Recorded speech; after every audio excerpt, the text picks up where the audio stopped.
हाय everyone, अस्सलाम वालेकुम and welcome back to my channel. I hope सब लोग खैरियत से होंगे। मैं भी अल्हम्दुलिल्लाह बिल्कुल ठीक हूँ। तो आज माशाल्लाह से रमज़ानुल मुबारक का 14वां रोज़ा है और मैंने घर में जो है वो इफ़्तार पार्टी अरेंज की थी।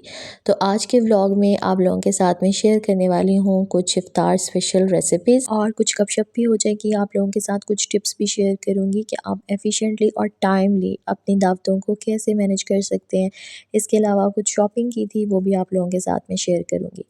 तो मैं सुबह ही सुबह उठ गई थी और जो काम मुझे लग रहा था कि सुबह होने वाले हैं, सुबह किए जा सकते हैं, उनको मैंने करना स्टार्ट कर दिया। जैसे फ्रूट चाट बनाने के लिए जो सारे के सारे फ्रूट्स थे, उनको अच्छी तरह से वॉश कर लिया। तो स्ट्रॉबेरी के ऊपर ना बहुत ज़्यादा हेवी स्प्रे हुई होती है, तो उसको वॉश करने का तरीका ये है कि पानी में उसको डिप कर दें और उसके अंदर 1-2 चम्मच सिरका डाल के तकरीबन 15-20 मिनट तक उसको ऐसे ही रहने दें एंड देन आप उसको अच्छी तरह वॉश करके फिर यूज़ करें। सिरका नहीं तो आप बेकिंग सोडा भी यूज़ कर सकते हैं कि उसके अंदर बेकिंग सोडा डाल के आप उससे भी वॉश कर सकते हैं।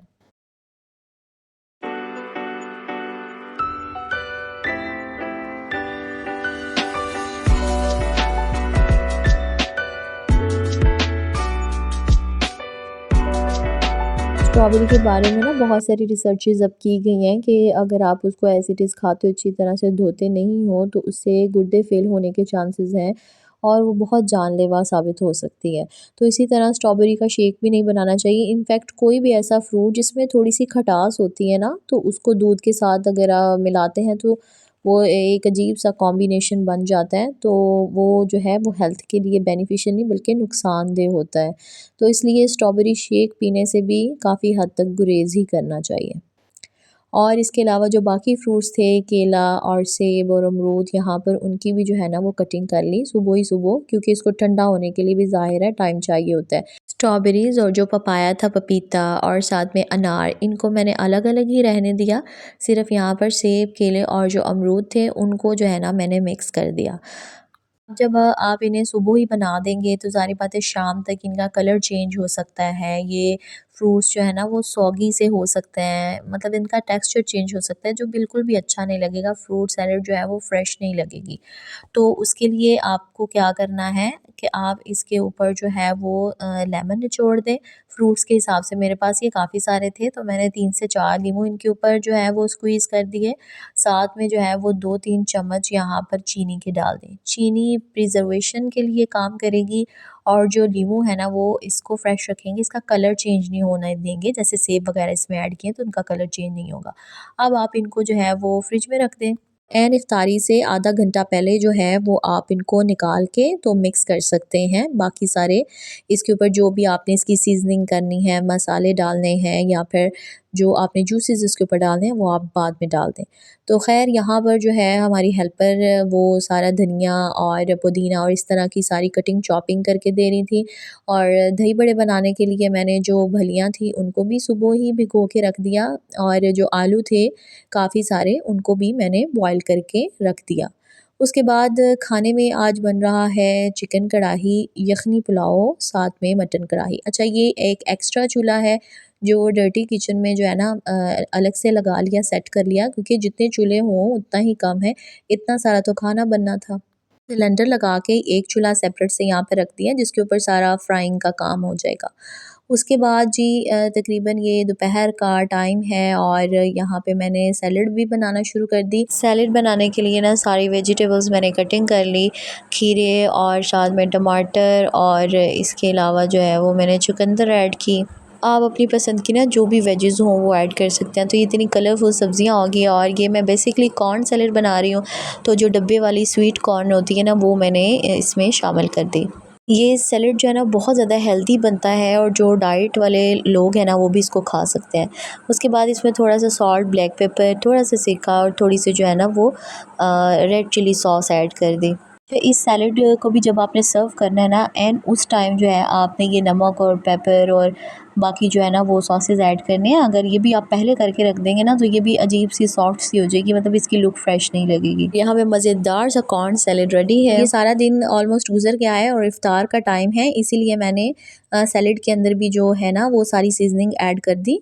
अदरवाइज़ यहाँ पे भी आप नमक वगैरह पहले ऐड कर देंगे ना, तो ये सैलड जो है वो सॉफ्ट हो जाएगी, अजीब सी हो जाएगी। तो यहाँ फ्रूट सैलड बन रही है, उसके लिए मैंने सारे फ्रूट्स मिक्स कर दिए हैं और सिंपली इसमें मैंने चाट मसाला ऐड किया और लेमन तो मैं ऑलरेडी शामिल कर चुकी थी। साथ में मैंने मैंगो की स्क्वैश ऐड की है, ठीक है? स्क्वैश मिल जाती है ना जो बाज़ार से, वो ऐड की है।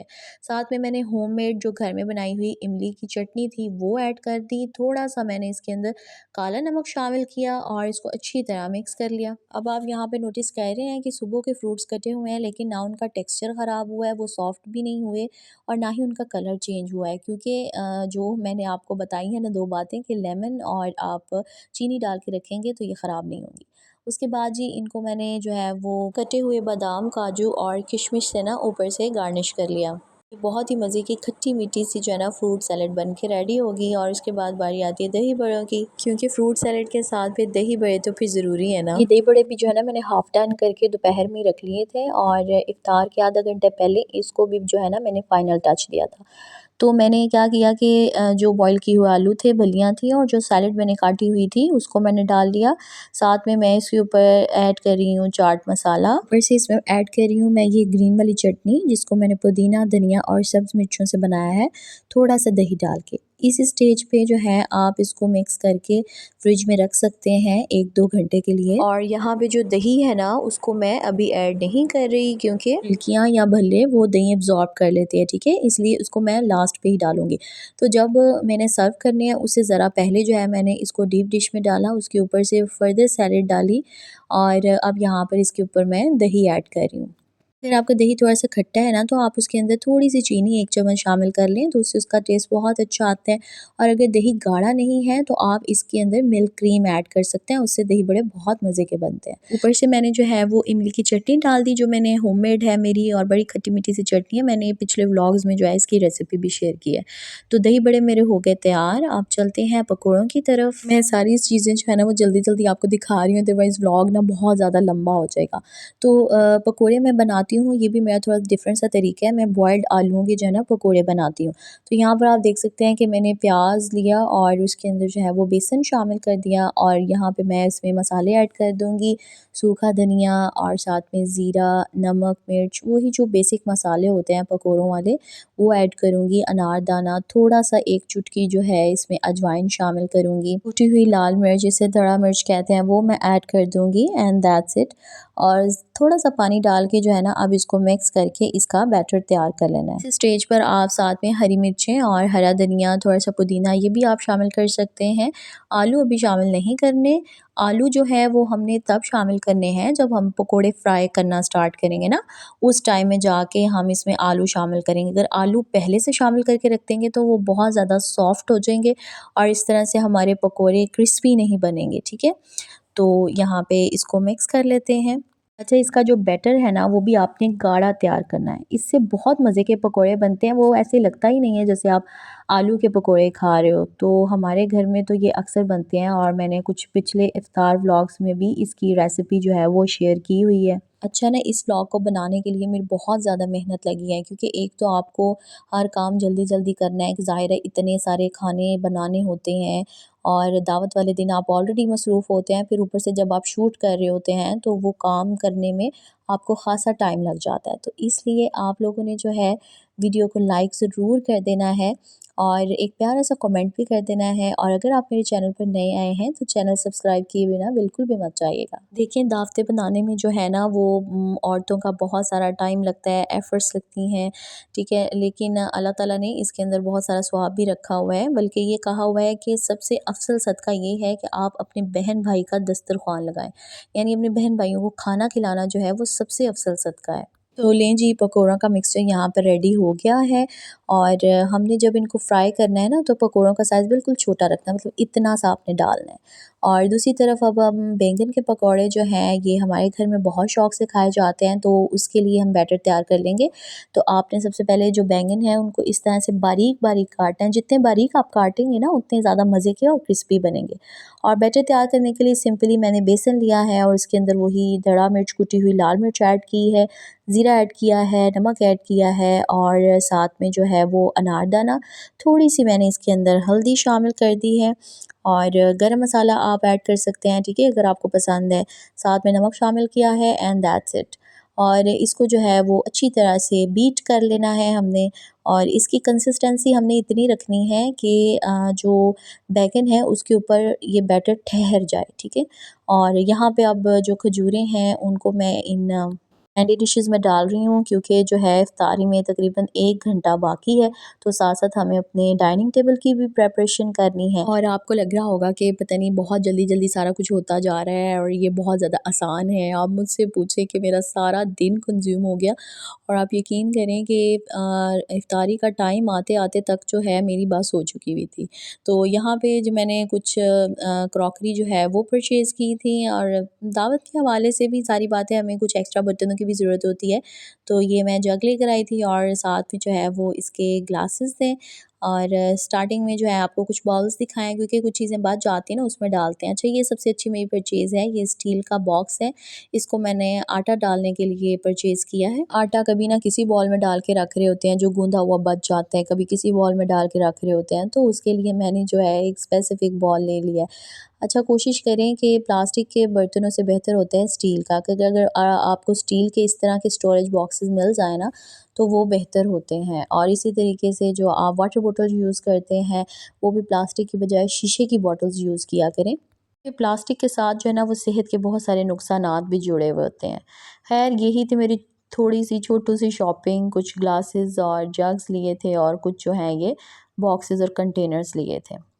तो अब वापस चलते हैं ज़रा किचन की तरफ। तो मेरी इस तरह से बहुत हेल्प हो गई कि मेरी मदर इन लॉ भी मेरे साथ काम करवा रही थी। जो खाने का काम था ना, मेन जो मटन हांडी थी और साथ में यखनी पुलाव था, वो मेरी मदर इन लॉ ने बना लिया। तो इस तरह से जो है ना मुझे काफ़ी सहूलत हो गई। जब आप जॉइंट फैमिली में रहते हो ना, तो आपको मिलजुल के काम करना चाहिए, ख़ास तौर पे जब कोई इवेंट ऑर्गेनाइज़ किया हुआ है या इस तरह की दावतें होती हैं। तो जब आप एक बंदे पर काम डाल देते हो ना, तो वो थक भी जाता है और काम जल्दी होता भी नहीं। तो कहते हैं ना, यूनिटी इज़ द स्ट्रेंथ। तो खैर, यहाँ पे इफ्तारी का काम तकरीबन मैंने मुकम्मल कर लिया था, और खाने बनने भी जो है ना वो अपने इख्तिताम तक पहुँच ही चुके हैं। अच्छा, मेहमानों को गरम-गरम रोटी सर्व करने के लिए हमने जो है ना वो 2 चूल्हों के ऊपर पैन रखे हुए थे, और 2 तरफ जो है ना ये रोटियाँ बन रही थी।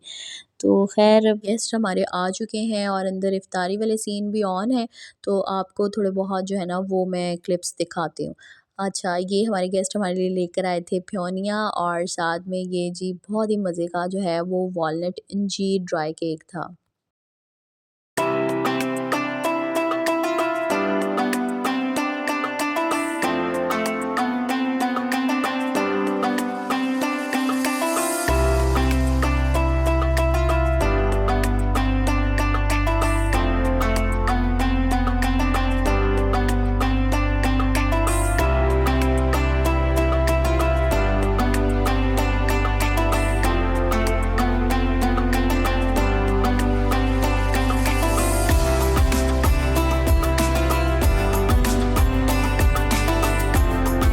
अल्हम्दुलिल्लाह जो है वो टाइम से हमने सारा काम भी कर लिया, और सब जो गेस्ट आए थे उन्होंने खाने की भी बहुत तारीफ़ की। यकीन करें, जब आपके गेस्ट आपके खाने की तारीफ़ कर देते हैं ना, तो वो बनाने वाले की जो आधी थकन है ना वो उतर जाती है।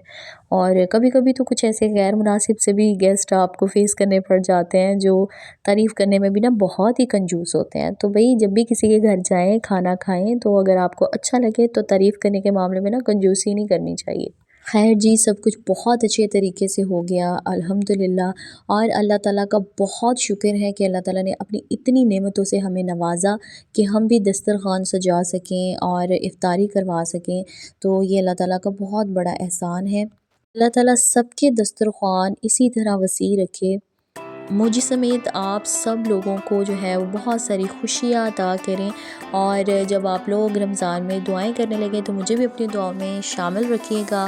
और इसी के साथ आज के व्लॉग का एंड करते हैं। मिलती हूँ आप लोगों से नेक्स्ट वीडियो में, तब तक के लिए अपना बहुत सारा ख्याल रखिएगा, खुश रहें, खुशियाँ बांटें। अल्लाह हाफ़िज़।